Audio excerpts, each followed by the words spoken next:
Hey guys, Political Junkie 2414 here, and welcome back to another 2024 U.S. Senate election related video. Today we're going to be we're going to be discussing the 2024 U.S. Senate special election in the state of Nebraska, and more specifically, who will be replacing the incumbent Republican senator here, Ben Sasse, who has decided to resign from the Senate in just a couple of weeks on January 8th, 2023, to become president of the University of Florida.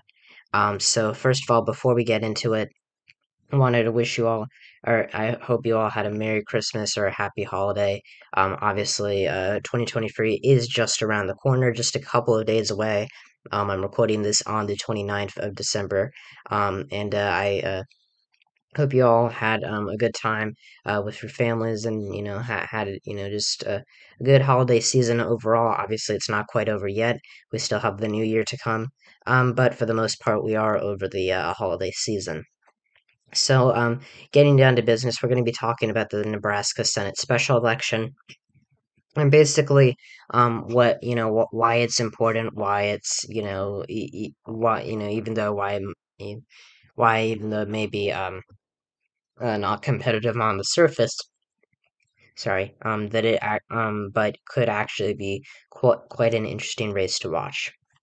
So Ben Sasse is the incumbent Republican here, and he is from Nebraska, which is a state that voted for Donald Trump by 19 points in 2020. It has a very solid Republican history. In 2008, it could, Obama still lost the state to John McCain by 15 points. Before that, it was pretty solid for Bush, and going back and back and back, it has been, a Republican stronghold since 1968. The last time it went blue was in 1964 when Lyndon B. Johnson, won most of the country except for Arizona, of course, the deep South.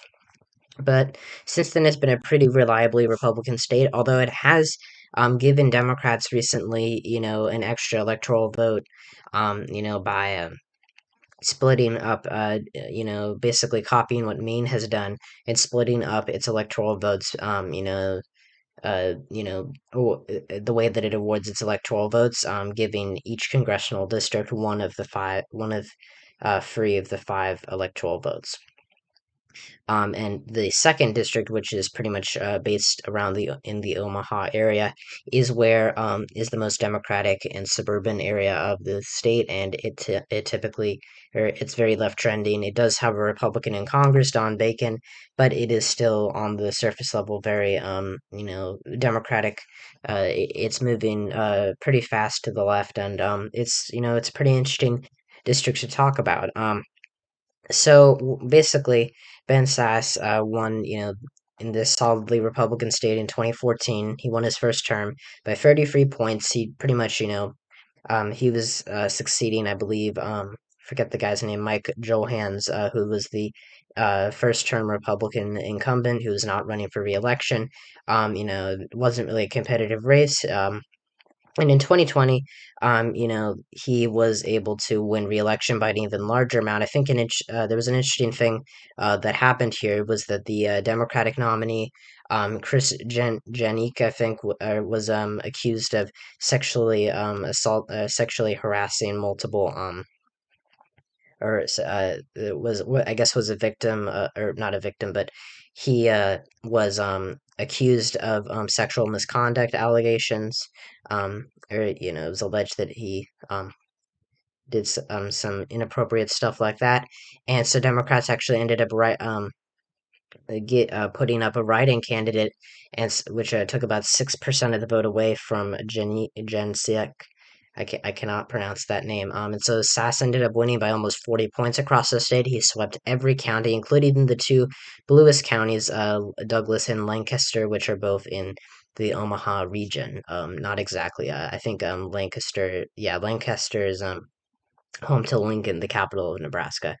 And so he's decided to resign to become president of the University of Florida.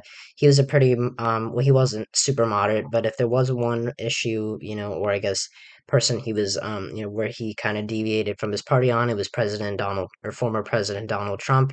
He was one of the first Republican senators to speak out against Trump in 2016. He did vote for his acquittal in 20 in his first impeachment trial, like every other Republican save Mitt Romney, but in the second impeachment trial, um, for to where which is obviously about Trump's the Trump inciting the January 6th insurrection on the Capitol. Sass, along with six other Republicans, voted to convict, but he's been a pretty hard. He's been a pretty hardcore conservative besides that. So basically, now the question is, it's the general election is more is very likely to be won by a Republican, but who exactly is running to be appointed? So the current governor of the state is Pete Ricketts, who you can see is running for this seat. And the reason why he's not just appointing himself is because he's, I guess, waiting. He has passed down the decision to his successor, Jim Pillen, also a Republican who will be the next governor of Nebraska. He's given him the choice to appoint, a new governor. Um, and the interesting thing about the relationship between between Ricketts and Pillen is that Ricketts was actually endorsed Pillen over the Trump backed candidate in Nebraska's GOP primary earlier this year. I don't blame you if you don't if you've forgotten about it. About that primary. It was one of the first ones that we had, kind of got swept under the rug. But it was an interesting primary because the Trump candidate, Charles Herbstra, I think was his name, excuse me, actually was accused of sexual misconduct allegations, and um, and he actually lost the primary to Pillen, and Pete Ricketts went against Donald Trump on the endorsement record, and sent his support to Jim Pillen. Now, at this time, we didn't know that Sass was going to be resigning, but there may have been whispers, and my theory, don't take this as word, or as scripture or anything. This is not actually what I am, this is not for sure what ended up happening, but my theory is that Ricketts endorsed Pillen with the idea that there must have been rumors, that Sass was going to resign from the Senate seat, and that Ricketts's idea was that, well, if I endorse this guy for governor, maybe he can appoint me to the Senate seat next year, and it looks like that's what's going to happen. If you look at the other two candidates running, Ann Ashford is I guess the widow of the former Democratic representative from the second district, and obviously, it's pretty unlikely the Democrats are going to get the Senate seat, or that Pillen is going to appoint a Democrat. Then the other guy is John Weaver, who actually ran for the Nebraska's first congressional district in 2022 in the primary, but he lost it to Mike Flood. So he is probably not going to get the nomination, and that just leaves Ricketts, who has decided and was speculated to seek the Senate seat. So it does really look like it's going to be a lock for him. So, looking at Nebraska as a state more on the local level, you can see that in 2018, when Ricketts was reelected, it's actually quite close. It was closer than 2020 was, but that makes sense because it was a blue wave year. The Democrats do surprisingly well at the statewide level, or not statewide level, but local level in Nebraska. They hold a lot of seats in the state legislature that are typically Republican held. The Democratic nominee, Bob Christ, was one of those state senators, and he did pretty well against Ricketts. He got over 40%, he got 41% of the vote. Obviously, he still lost in a state as red as Nebraska, but it is another example of how governor's elections, show a lot more that there's a lot of ticket splitting, or a lot of voters willing to support candidates of the other party in, deep red or deep blue states. If you look at this map, it can actually get pretty wonky. You can see that Kansas was actually pretty blue. Oklahoma was within 12 points. It was actually bluer than Texas. And if you also see, what's another example? You can see Maryland was red with Larry Hogan. Massachusetts was red with Charlie Baker. Vermont and New Hampshire were Republican states. Connecticut was barely won by the Democrats. So you can see all across the board. And South Dakota was, Kristi Noem barely won this state. You can pretty much see all across the board some pretty wonky results for the parties, and not exactly what you would think of, not exactly what you would expect, given these states normal partisanships on the federal level. And so that is why Nebraska, is, can be a very good state for Democrats down ballot. And in fact, this year in 2022, if you go to the first congressional district, there was a special election to replace the incumbent Republican Congressman Jeff Fortenberry, who resigned due to ethics violations, I believe. I'm not exactly sure what the scandal was, but essentially he had an ethics. He violated some federal law, or he basically he was caught up in a lot of trouble and he had to resign, and he was called on the both sides, both major party leaders to resign. So the seat became vacant, and special election was occurred. So you had the Republican here, Mike Flood, who ended up winning, but you also had the Democrat Patty Pansy Brooks, who won, or who didn't win, but did pretty well. She ran a pretty localized campaign, and for context, this seat was won by Donald Trump by 11 points in 2020.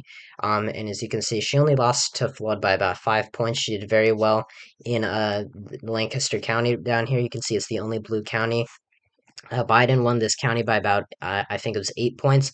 Pansy Brooks won it by almost 14. So she did very, very well here. And that is part of the reason, it hosts the most people in this area. And it really helped it really helped boost her numbers district wide. So you can, and to be fair, there were a lot of factors that could have gone into this. It could have been the fact that Roe v. Wade was just overturned 4 days before the special election, which we saw affect the midterms and a lot of other House special elections over the summer. But overall, Nebraska definitely does have, a lot of, Democrats do tend to do pretty well down ballot, and it is surprising that in an overall redder year, than 2020, it's surprising that Pansy Brooks did better than Joe Biden in a year that was actually worse for Democrats nationwide than 2020. So, pretty interesting to think about. It kind of shows how Nebraska is, it definitely does show the, how Pansy Brooks ran a really good campaign, and it's just something very interesting to think about. It also kind of shows, to an extent, the incompetence and of the Republican Party, and the Supreme Court, I guess you could say, because it is essentially a partisan institution in some ways at this point for striking down Roe v. Wade. Since it is a majority, since there is a conservative majority on the court, that's why Roe versus Wade was taken out.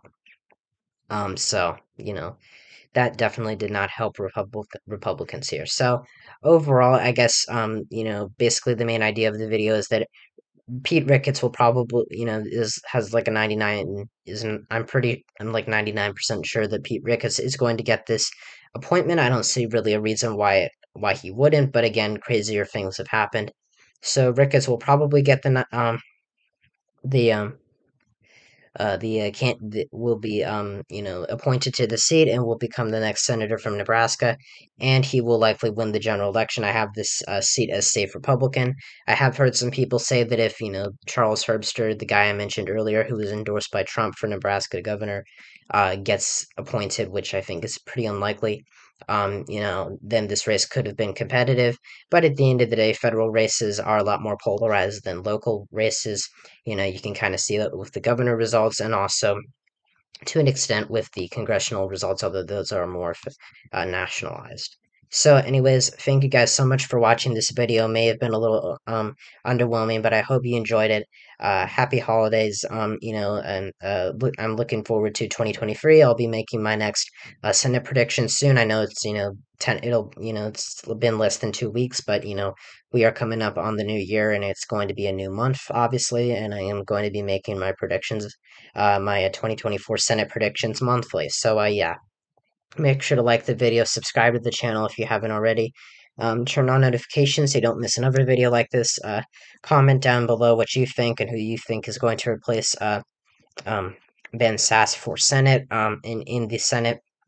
Um, share this video with your friends and family and people you know that would enjoy it, enjoy this kind of content. And I'll see you guys next time when I talk about all things politics. See ya.